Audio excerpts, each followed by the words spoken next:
Na- Aí fiquem à vontade, viu, para falar alguma coisa, perguntar alguma coisa, acrescentar algo, questionar algo. O estudo é isso. O culto ele é vertical. Ele é Deus falando com o seu povo e o povo buscando a face de Deus. Por isso que não tem interferência, não é assim entre os irmãos, mas no estudo não. O estudo ele é vertical. Então é entre nós, é óbvio, com a graça de Deus sobre nós. Então fiquem à vontade para perguntar.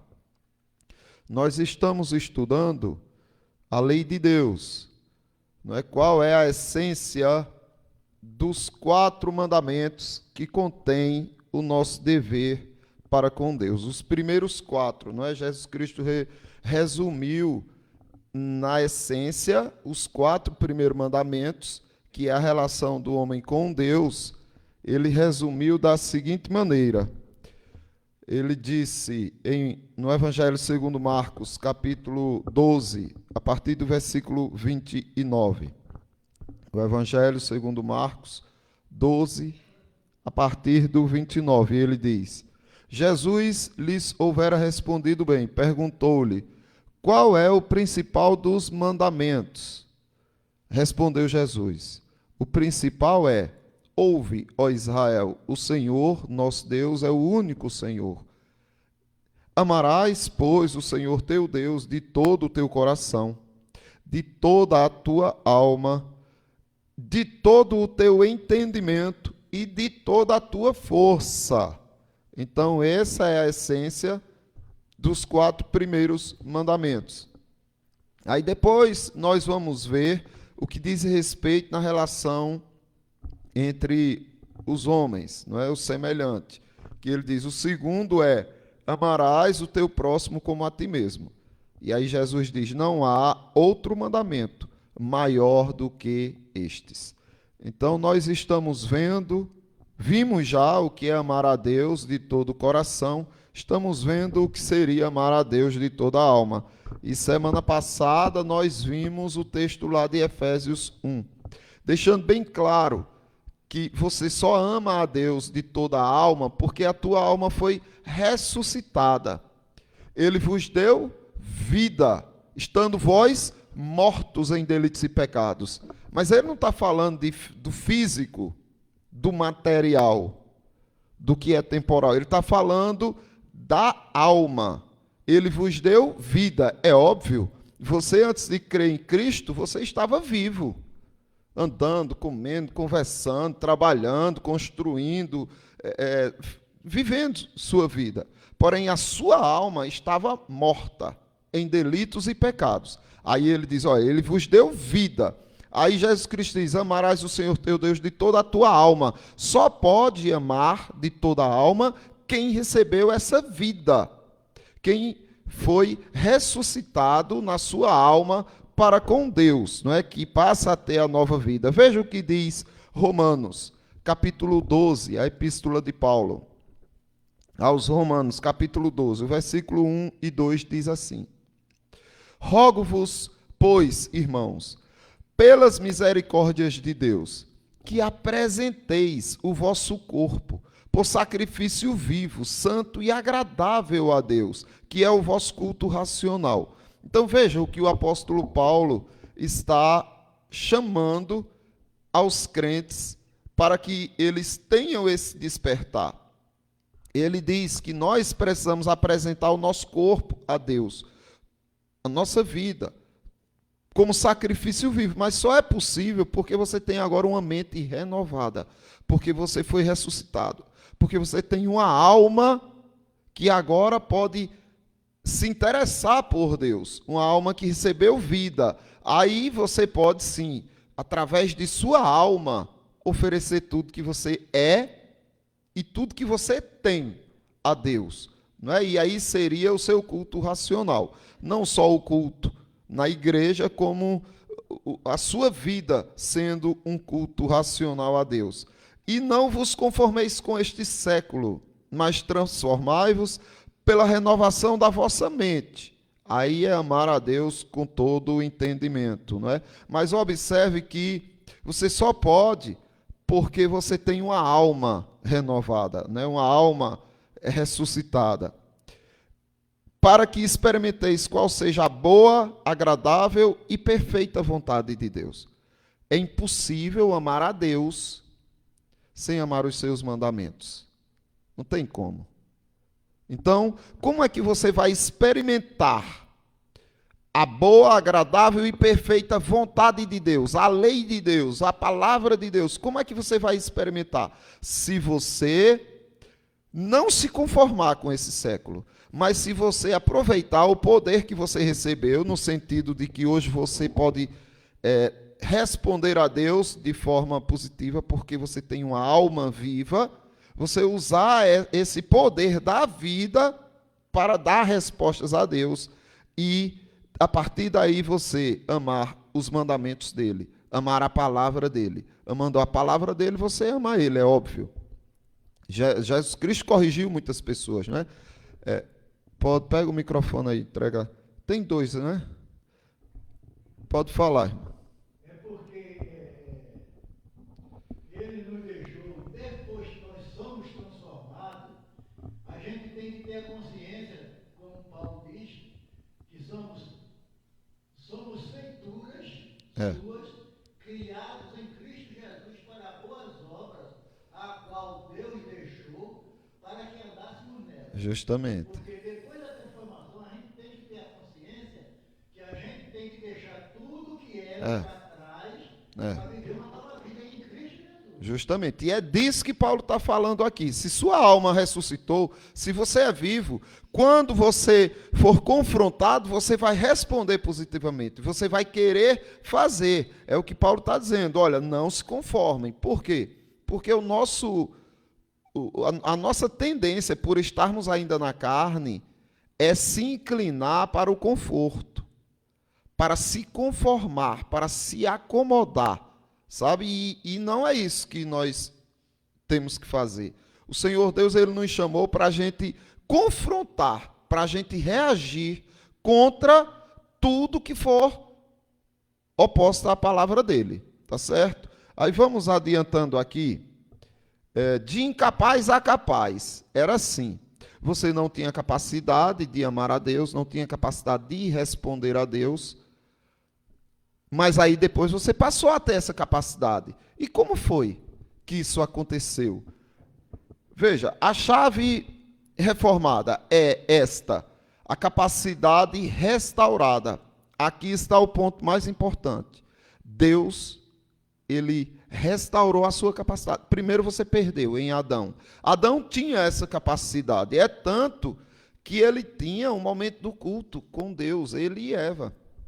A Bíblia diz que Jesus descia ao paraíso para com eles passear na viração do dia.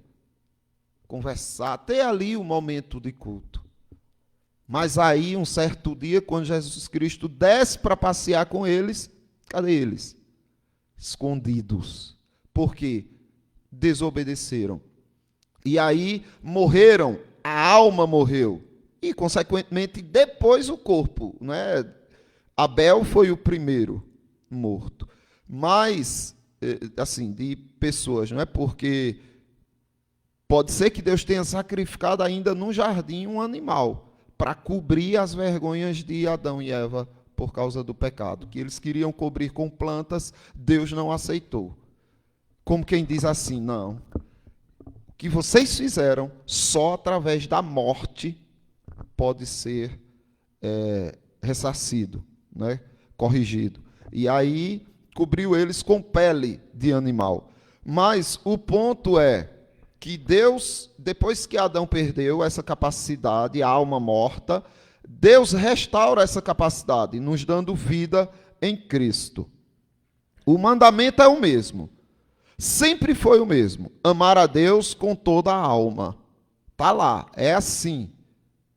Desde Adão, era para se amar a Deus com toda a alma. Mas perdeu-se a alma, perdeu-se a capacidade de amar a Deus. Porque a alma é que vai direcionar o coração, a força, o entendimento. A incapacidade. Vamos dar uma olhadinha um pouco nessa questão, né? O problema nunca foi o mandamento.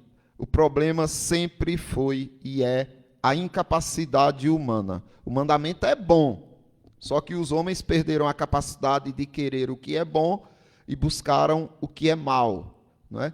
Há caminhos que para o homem parecem caminhos de vida. É isso que está acontecendo. Nossa, a minha vida, eu estou prosperando, está tudo dando certo e tudo mais. O seu fim é de morte. Deus é quem sabe o que é melhor para nós. E aí, por que muitos não compreendem? Porque você prega o evangelho para pessoas e você explica com cuidado, de forma minuciosa, com clareza, e as pessoas não compreendem. Elas até aprendem, dizem, é verdade e tal, e repetem, mas não entra. Por quê? Sim. É.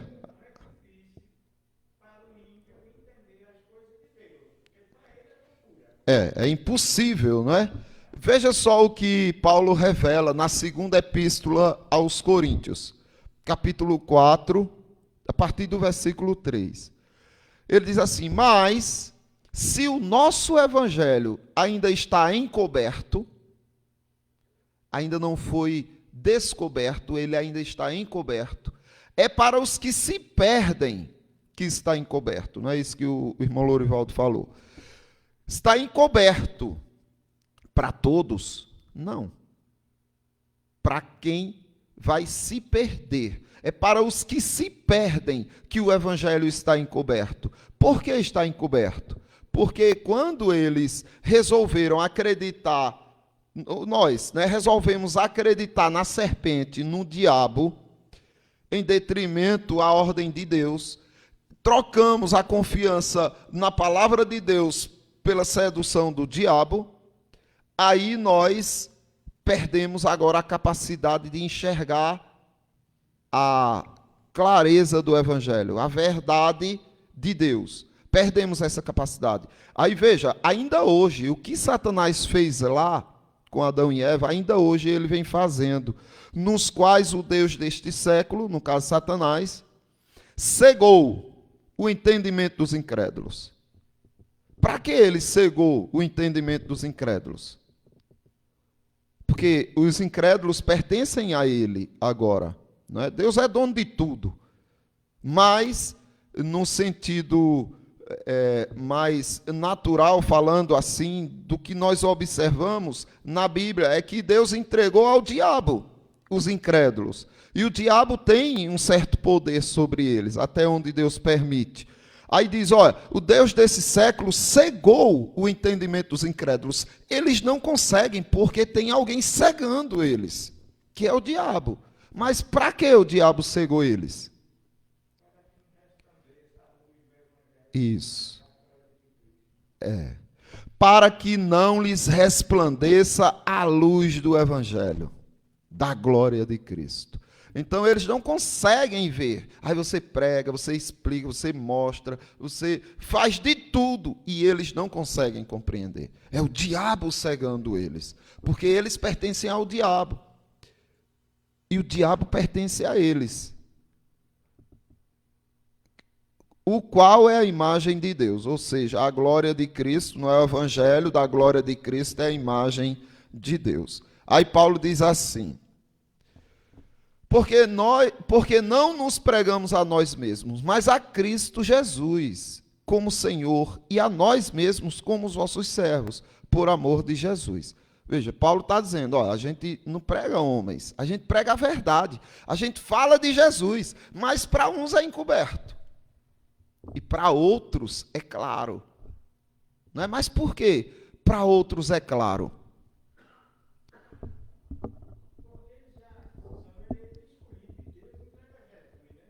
Aí Paulo diz o porquê isso acontece. Veja só porque você compreende.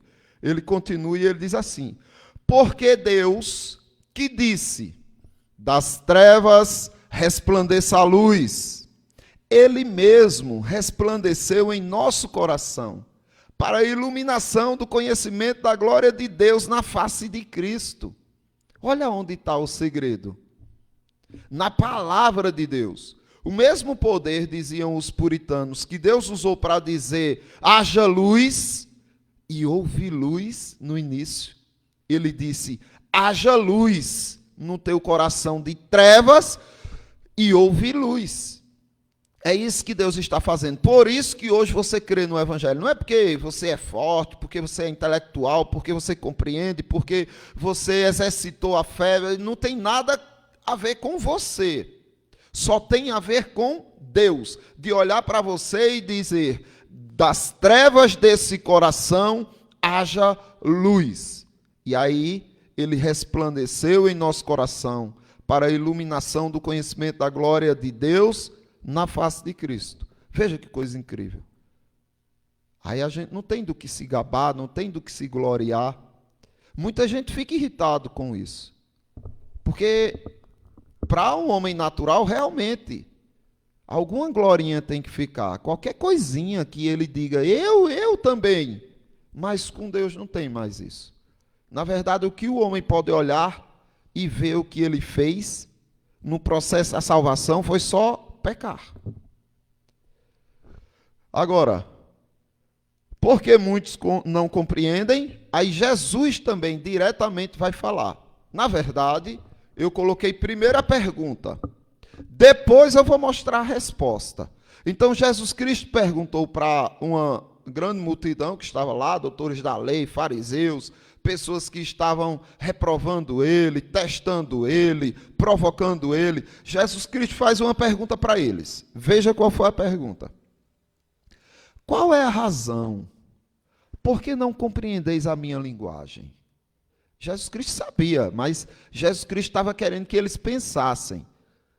Existe na psicologia, né, na TCC, uma técnica que é questionamento socrático, que para que você faça com que a pessoa se envolva com o assunto, você não fala diretamente do assunto, mas você pergunta a essa pessoa. Quando você pergunta aquilo que você já sabe o que é, o outro entra no assunto, porque ele tem que dar uma resposta direcionada àquilo. Aí muitas vezes você está falando, e faz uma pergunta. A pessoa, eita, é o que mesmo? Eu não entendi direito. É sobre o quê? Porque agora ele quer se conectar com o assunto para que ele possa responder a sua pergunta. E Jesus Cristo e o próprio Deus sempre trabalhou muito dessa maneira. Então, o Sócrates ou qualquer outra psicologia só pegou aquilo que já pertence a Deus para usar como técnica. E Jesus Cristo aqui está fazendo uma pergunta. Qual é a razão? Por que não compreendeis a minha linguagem? Por quê?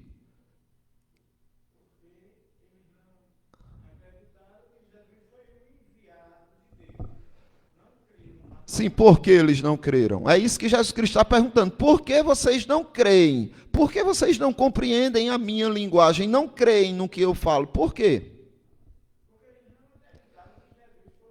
Sim, por quê? É isso que Jesus Cristo está querendo saber. Por que vocês não acreditam que eu fui o enviado? Por que vocês não acreditam no que eu estou falando? Por quê? É.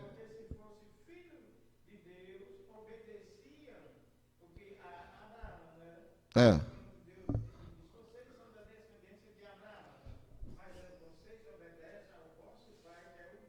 É. Então, Jesus Cristo responde. Veja como Jesus Cristo responde claro, objetivo e de uma forma bem firme. Qual a razão por que não compreendeis a minha linguagem? Olha só o que Jesus Cristo diz. É porque sois incapazes de ouvir a minha palavra. Não é que eles não tinham capacidade porque eram surdos. Não é porque eles não tinham capacidade porque eles doía e eles corriam. Não, eles estavam lá, ouviam a palavra, mas não criam na palavra. Aí Jesus Cristo está dizendo, olha, vocês são incapazes. Falta em vocês uma coisinha só para que vocês creiam. Capacidade. Agora, quem dá essa capacidade? Só. Entendeu? Aí, ó, o nosso dever para com Deus é amar ao Senhor, nosso Deus, de toda a nossa alma.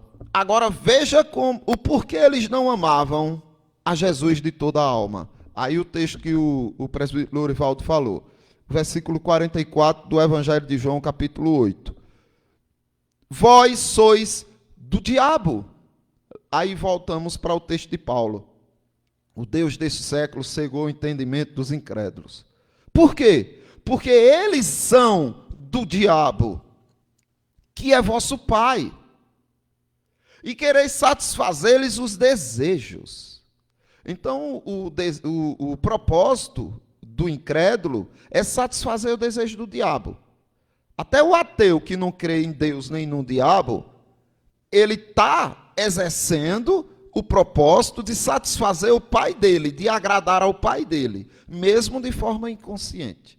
Mas é isso que anda acontecendo. As pessoas que não se submetem à palavra de Deus é porque são incapazes de ouvir a palavra de Cristo, de se submeter a ela. E são incapazes porque eles são filhos do diabo, eles pertencem ao diabo. E o diabo tem toda a liberdade de cegar o entendimento deles para que fiquem sempre fazendo aquilo que agrada o pai deles, que no caso é o diabo. Aí Jesus Cristo diz: mas porque eu digo a verdade e não me credes? Ó, vê só que interessante. No 44, Jesus Cristo diz isso, né, que eles são do diabo, que o diabo é o pai deles, que eles querem satisfazer o desejo do coração do diabo. E Jesus Cristo diz: ele foi homicida desde o princípio, jamais se firmou na verdade. Então, o diabo é o oposto da verdade. Ele odeia a verdade, ele jamais se firmou na verdade, porque nele não há verdade. Quando ele fala mentira, fala do que lhe é próprio, porque é mentiroso e pai da mentira. Aí vê só o que acontece com os incrédulos: mas porque eu digo a verdade, não me credes. É óbvio. Eles amam a mentira. Como eles vão aceitar a verdade? Eles vão confrontar a verdade. Aí veja só, isso no 45, não é? Depois, no caso, nós precisamos entender que a única coisa que faz com que a gente se apegue e ame a verdade é o fato dele ter nos dado vida. É o fato dele ter nos capacitado para isso. Se a gente crê na verdade, é porque nós somos filhos de Deus, não é? Quem é de Deus, ouve a palavra de Deus. Por isso que não me dais ouvidos, porque não sois de Deus. O próprio Cristo disse isso. Na regeneração, Deus restaura a capacidade espiritual. Agora o crente pode, de fato, começar a obedecer. Tá certo? Alguma dúvida aí, meus irmãos? Então, vamos agradecer ao nosso Deus por ele ter agido, não é? Porque se ele tivesse deixado a humanidade como Adão tinha deixado, não existiria salvo nenhum, não é? Mas ele, por misericórdia, amor e bondade, ele interveio e hoje nós conhecemos o Evangelho. Existem muitos outros eleitos aí que a gente não conhece. Tem gente que diz assim: para que pregar, já que vocês dizem que existem os eleitos? Porque, primeiro, Deus mandou. A gente só obedece a Deus. Deus mandou Isaías pregar para um povo que não ia ouvir. E Isaías obedeceu e pregou. Deus disse: ó, você vai pregar, mas eles não vão ouvir. Isaías foi e pregou. É porque Deus mandou. E outro motivo também, porque a gente não conhece quem é o eleito e quem não é. Pode ser um bêbado caindo, o maior criminoso que for, pode ser que seja um eleito de Deus. E ele vai vir a partir da pregação do Evangelho, porque foi assim que Deus determinou. Só vai crer pela pregação, e pela pregação da palavra de Cristo. Aí vamos, pode falar.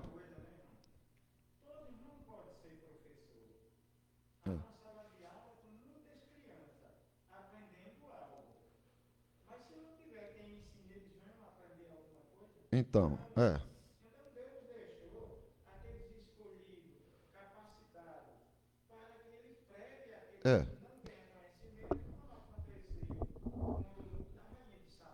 É, isso. E também, como ele mesmo ordenou, né? Ide e fazei discípulos, ou seja, sejam professores para que vocês tenham alunos. E depois esses discípulos pregarem para outros, fazendo também outros discípulos, e assim é. Então vamos orar, o presbítero Lourivaldo nos conduz a Deus numa oração de agradecimento dele. Entrega o microfone aí, por favor. Por tudo que ele tem feito por nós. Pode orar. Senhor Deus e eterno Pai, te agradecemos por este estudo maravilhoso desta noite, pelas maravilhas que tem feito em nossas vidas, por nos dar conhecimento sobre o teu santo evangelho. Amém, Senhor. Te agradecemos por tudo, Senhor, em nome de Jesus Cristo, teu Filho amado, o nosso Salvador. Amém. Pronto, irmãos, vamos para o nosso momento de ágape, de confraternização, e depois podemos nos despedir.